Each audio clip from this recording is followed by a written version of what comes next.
We break the law every spring. We break the law. They told me, said, your father got ducked today. If you have a bowl of soup, you are under arrest. You are under arrest. I'm taking your gun. I'm taking your shotgun. And they took all these guns.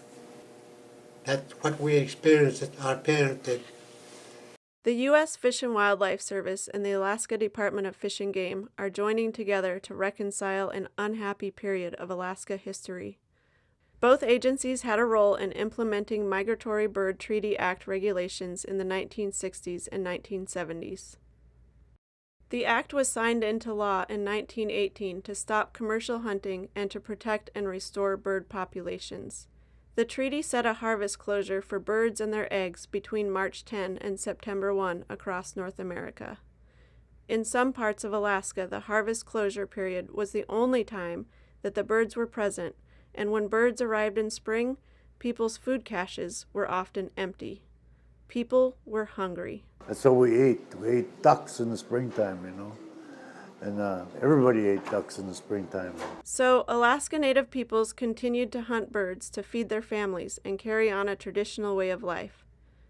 Not everybody is hiding, you know, but my mother did, to the point where I had to ask her many years later, Mom, how come you're always hiding when you're chucking ducks? She said it's because of the game warden and the reputation that the game wardens had on our people to not hunt, not fish, which meant not be Inupiaq, which meant not be Yupik, which meant not to be our way of being. The Act's implementation caused hunters and their families extreme hardship in their pursuit of sustenance. Congress finally amended the Act in 1997, allowing for the spring and summer harvest by rural Alaska residents. Over the years, Alaska Native leaders and hunters have educated agencies about the spiritual connection, the intricate and vast knowledge, and the profound stewardship that Indigenous peoples have with migratory birds. The U.S. Fish and Wildlife Service and Alaska Department of Fish and Game together want to acknowledge that those regulations harmed hunters and their families.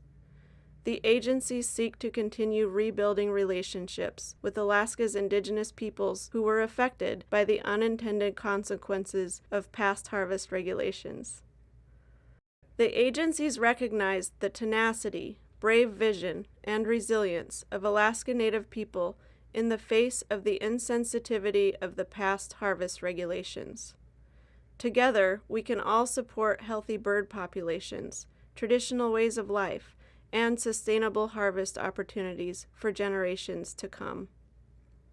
On behalf of the U.S. Fish and Wildlife Service and the Alaska Department of Fish and Game, please accept our sincere apology for any harm that past harvest regulations has caused to you and your families. Our predecessors' regulations were short-sighted in that they caused long-term and unnecessary pain. We ask for your forgiveness as we continue our journey for healing together. I went home and I cried all night thinking about my mother.